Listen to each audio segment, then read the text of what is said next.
Hello, everyone. My name is Sierra. I am a BQH practitioner, Divine Blueprint activator, and empowerment coach. Hello, everyone. I'm Carrie. I'm the Quantum Gypsy, and I'm a BQH practitioner and just a student of life at the moment and enjoying this journey. Yeah, and together we make Quantum Awakening, and we decided we're going to read the Course in Miracles with you guys. So, this is our first time going through the Course in Miracles. So, this is our first reaction, just what we're getting out of it on a surface level, and hopefully, we're going to have so much fun doing it. And then we're also going to channel Jesus when we have any questions about the text. Yeah, we're going through this, and just a little bit that I kind of was reading ahead just for, purposes of doing this is I've realized there's so many useful things that if you just stop and apply them and integrate them into your old ways of thinking, that it can actually transform you into a new way of being that is so much more freeing without those lower density energies like, fear, anger, unforgiveness, all those things. Like we're going to go through and we're going to work on the self, and we're really excited to do it along with you. Yeah, absolutely. I think I'm at a point in my spiritual journey where I went down a lot of rabbit holes. I gained as much information as I possibly could on my spiritual journey. And now I'm just really ready to focus on that connection between me and God. And I think that that's what the Course in Miracles does. Yeah, yeah. And we were talking about this last week about just even the word God, how when you be discover that you may be a light worker, that you're on this spiritual awakening journey, that somehow there becomes an uncomfortability with myself, especially with the word God in the way, not what it means for me, because I know what it means for me, but how it affects others and how it may trigger others to something that they may not like that association. But for the to go along with this book and to be more in aligned with our connection, we're going to use the authentic words that are good for us and take it, leave it, use discernment. But if it feels comfortable for you, we're all excited about that. Yeah, so this is the book, The Course of Miracles. There will be a link down below if you want to go purchase the book so that you can go through it with us. So today we're going to be starting in the preface, um, where in bold black letters it says what it says on page 10 or page X. Roman numeral. All Yeah, right. Roman numeral X. All right, so we're just going to kind of read. I'll read some of these excerpts, and then we're just going to discuss it and just talk about what it feels for us, what we could see it feeling for others, and just how we can apply it in our lives. So here we go. What it says: nothing real can be threatened. Nothing unreal exists. Herein lies the peace of God. This is how A Course of Miracle begins. It makes a fundamental distinction between the real and the unreal, between knowledge and perception. Knowledge is truth under one law, the law of love or God. Truth is unalterable, eternal, unambiguous. It can be unrecognized, but it cannot be changed. It applies to everything that God created, and only what he created is real. It is beyond learning because it is beyond time and process, and it has no opposite, no beginning, and no end. It merely is. You want me to go on? So, in the very first paragraph where it says, herein lies the peace of God, I think when we talk about like the terminology in this book, how it's using these terms like God, atonement, um, kind of Christian terminology, they do refer to God as a he. I think that when we can release our judgment of these words, that's actually where the peace of God lies. And that is actually what allowed me to find the peace of God within myself, is when I was able to release judgment of everything that I was projecting onto the world. And especially down New Age spirituality, like I'm not judging it. I learned so many incredible lessons and I was able to raise my consciousness in about a year and a half because of that path. So I have so much love for New Age spirituality, for the lessons that I learned in it. But at the same time, I didn't find that peace of mind until I was able to like open my arms up to what I consider God to be. And I really just started focusing on that connection alone. Yeah, and I think for me, it's I want to be respectful of what the truth is for others. And what I'm learning is truth perception, two different things. But I just want to be respectful and not trigger anyone based on my beliefs. And I think that's because in my life, other people have imposed their truths on me, even though I knew within my soul that that wasn't the truth. And so I think that's for me, it's just coming to peace with that it's okay if I agitate people. It's okay if me using my truth triggers somebody else, if I'm doing it from an authentic place with aligned with my soul. Yeah, and I love how they say that knowledge is truth and truth is unalterable. So I really think about like one of the most important truths of this realm is that you cannot have unconditional love with a judgment. And I realized that through my path of New Age spirituality, I was putting judgment on so many different things. And it wasn't until I was able to change my perspective, to see the lessons that I've been learning, and to find that peace and love, the unconditional love in my experiences where I was able to step back and see what of that journey was real and what was unreal. So I consider the unreal to be the perceptions that I had created in my own mind that took me away from that unconditional love. Whereas what was real, the real part of that journey was the lessons that I learned, the way that I was able to expand my consciousness in such a short amount of time, and the amount of love I can hold in my nervous system because I had those experiences. Yeah, I think if you observe children, that's the most like great way to bring it to perspective. If you see children, they're so in the present, they're so in joy, they're not thinking about these consequences. Like, or things we're taught or things like I say to my own kids sometimes, and I'm not realizing that I'm imposing a blockade on them based on my own perception of things I've been taught, but that's like what I think about that moment of when just kids just enjoy and live.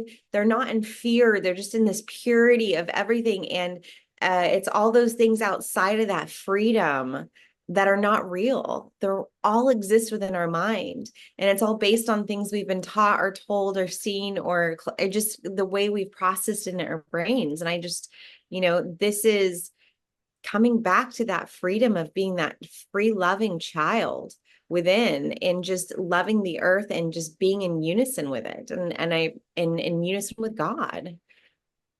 Yeah, I love that example because the very last line of that paragraph was, it is opposite, no beginning and no end, it merely is. So it truly is just presence. It's being in that present moment with God. Yeah, it's really beautiful. And I think it's it gives you in applying this information in letting it integrate, it allows you to just be present moment to moment, and be present with those thoughts and be able to be the master of those thoughts and be like, no, I don't need to be afraid of that. No. And for me, it's like I've always been very intuitive of how people behave and understanding the psychology of why they're behaving that way, that I'm even stepping away from doing that. I'm just like, they just are. It's none of my business. I don't need to like analyze them. And And then I just move on and just enjoy the moment. I don't need to fix the world. I think that's something that we do as healers, Yeah. as spiritual healers. Like now, if I see somebody acting out, I see their traumas instead of seeing like the negative things that they're doing, I see their traumas. And I start trying to want to like, give them tools to use. I start like imagining in my head the things that I could say to them that would help them. And in the same way, like that's my own delusion. That is like my own perception that I'm putting onto them from my own path. And that they might be exactly where they need to be in their life for the experience that they want to have. Yes. Who was that one guy that did the interview that you were just blown away with? What was his name again? For Joe Rogan, he was talking about the flower of life. Oh, are you talking about Terrence Howard? Yes.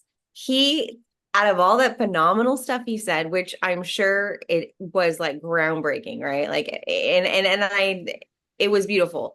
The one thing he said that I walked away from that interview is somewhere in his life, he was taught to allow the God in me to speak to the God in you. And I think that was so just like if we could all talk to each other as if we see that light within each other, we would interact in such a different way. So maybe instead of me, it's about reflecting, maybe instead of seeing the trauma in people, is always seeing their light and always coming to them and letting the light in me speak to the light in them. And maybe just it won't matter about those traumas because I will have unlocked and engaged in a conversation that was more healing than any other psychology 101 that I could have done with them. And I think that's really what it reminds me of. Yeah, that's beautiful. I absolutely love that. Mm-hmm. Yeah. Yeah. So pretty profound paragraph. Okay, I'm going to move on.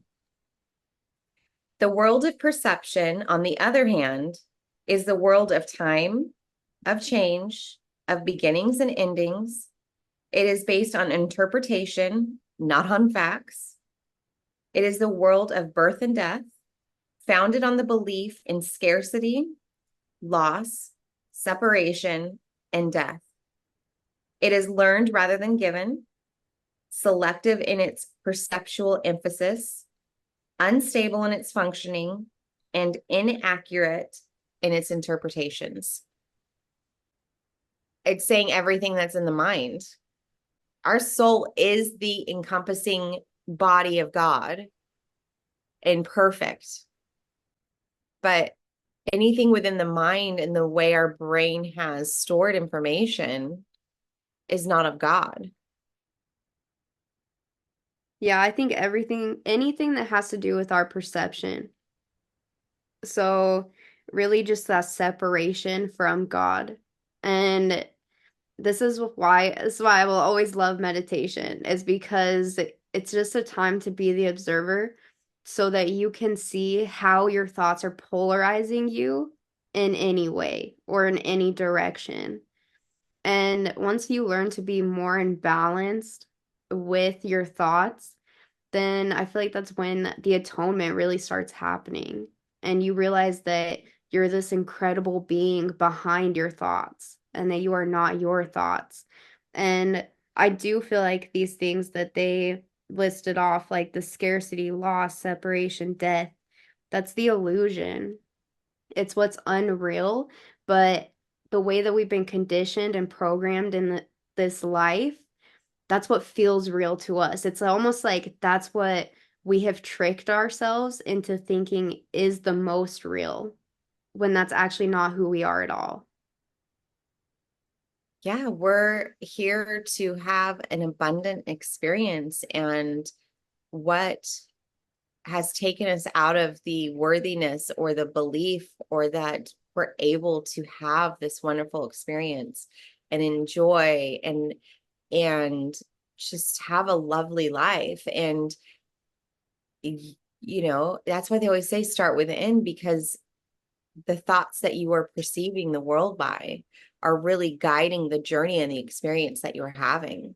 And so it's the best time to, yeah, that doesn't mean the other person may have not wronged you. That may not mean but that means that it still starts within. Like you can still love them through that. And not in a codependent way, but just like to forgive them for not what they know. And to know that like it was put on your path for a reason. And I think that I think being in balance, but I almost want to say you want to be a master of your own thoughts. You want to be a master in the way that you're not controlling them, but that you're present with them and that you're understanding that each moment to moment, each thought to thought is another opportunity for you to align more with the soul. So I guess, yeah, it is in balance. How I have to come to these answers is just, Yeah, I love that. From knowledge and perception, respectively, two distinct thought systems arise, which are opposite in every respect. In the realm of knowledge, no thoughts exist apart from God, because God and his creation share one will.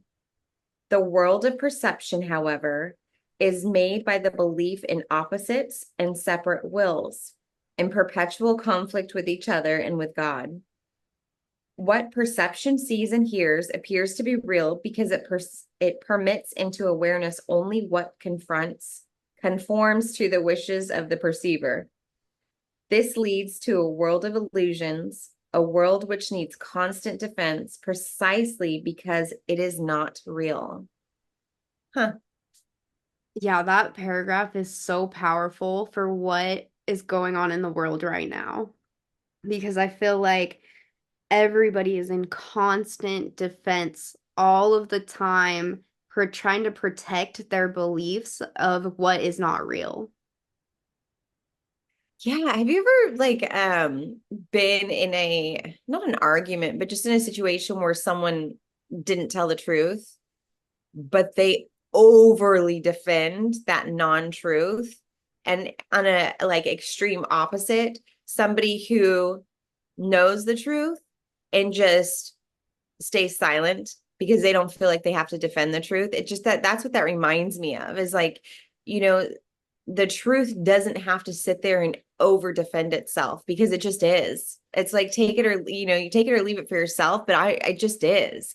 But someone who's trying to protect something that's not truth, like goes above and beyond and spends so much energy trying to do it. It's just a very different, it reminds me of fight or flight.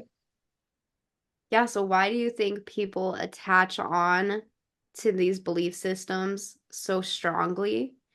And why do they let it polarize them so to that extreme? There's got to be safety in it in some way. There's got to be in the whatever is not truth, there's got to be a false safety that they are clinging on to because they don't have a belief in their own divine nature. Yeah, I absolutely love that. I think that they haven't made this connection themselves, most likely. And so that is their belief system. That is almost like the false god that they've found that is reaffirming their belief system. I mean, I was in a pattern of very negative spousal relationships for quite some time because that's what I grew up seeing. And it was normal to me. And it was more uncomfortable to be in a healthy, loving, freely communicating relationship for quite some time because it was so much more comfortable and I knew how to navigate the chaos. And I think that's just kind of like the same thing with the truth and the non-truth. It's like you feel more comfortable, you know how to navigate it. Yes, you understand it's not healthy, but it's what you know. And the unknown, that blank canvas of the opportunity is very scary because what if you fail? And now you've lost both things. You've lost something that you were comfortable with, but was scary. And, there's all these what ifs in our minds that the mind creates and that fear. Yeah, I completely agree. And when I was reading this, the other thing that came into my mind when he's talking about how no thoughts exist apart from God because God and his creation share one will, that really reminds me of the all is mind. And it's so cool being able to see the Hermetic principles in the Course of Miracles because I do feel like they're underlying laws that exist in everything and we can find them everywhere. So when I think of the all is mind, the universe is mental, like it truly starts in our mind. We have to start reprogramming our mind and our thoughts and just stripping away our conditioning so that we can reset our programming, so that we can create our for ourselves the life that we want, the life that we desire. All of this has been conditioned so deeply into our unconscious mind. And I'm so excited to go through this book because I feel like it's truly like stripping away all of that, the conditioning that we've been taught, so that we can have a healthy mind. A lot of us don't even know what a healthy mind would even look like. And I think the way to do that is by gaining knowledge and then changing and shifting your perception just one day at a time. And just getting in tune with that beautiful soul that's inside of you that maybe you forgot shined so bright. And then it's always been there this whole time, and that you were never separate. You were never separate from your soul. And these perceptions may have given you the belief of separateness from your to truly who you are, but it was there the whole time. You just have to get the little rag out, buff it out, and like let it just shine, and it's free, doesn't cost anything. It doesn't, we're in these economic times, all these things that the what's going on, but to be able to unlock those gifts, it's there, and it's always been there, and it's love. And it can feel uncomfortable even being in connection with your true self because you haven't been fully connected. You've been outside of that being, but it's just such a beautiful gift that you can do for yourself. Like start, daily doing little practices to connect with yourself. Yeah, I love that. Or they can even just like watch things like this every day. Things that help you find love. Yeah. Love and laughter. Those are the things like if you can find love and laughter and things, that is where I suggest putting your attention. Yeah. The world is really funny, and people may not appreciate you thinking it's so funny, but it really is like, and it's silly. It is a farce, so that play, of life. And it's just, and then I remember channeling one time and asking the angels what makes them laugh watching us. And they said when we cry, because we are so dramatic when we cry. Like really, really. And I am like, I have snot going places. Like I have no perception of what I look like when I'm crying. Um, and it's kind of funny because if I was an angel, I'd laugh at me too. Hey, Carrie, want to see the funniest thing ever? What's that? Want to see what my bookmark is for the Course of Miracles? Let me see.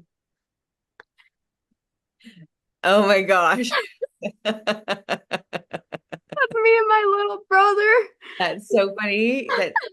Geez, you were blonde. You were adorable. Yeah, I was. I had really light hair when I was little, but I tormented my little brother. Uh-huh.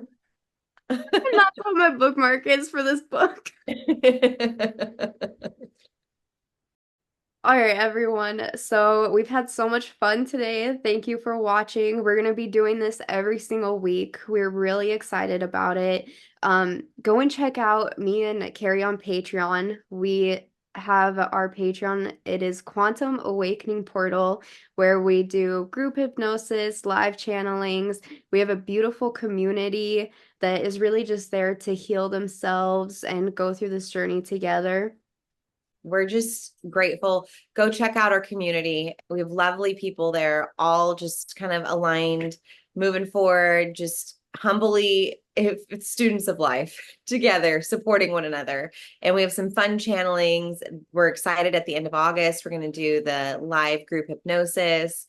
You can also visit both of our websites where you can see out products we offer there as well. So we're so excited to be on this little path of life together. Yeah, thank you.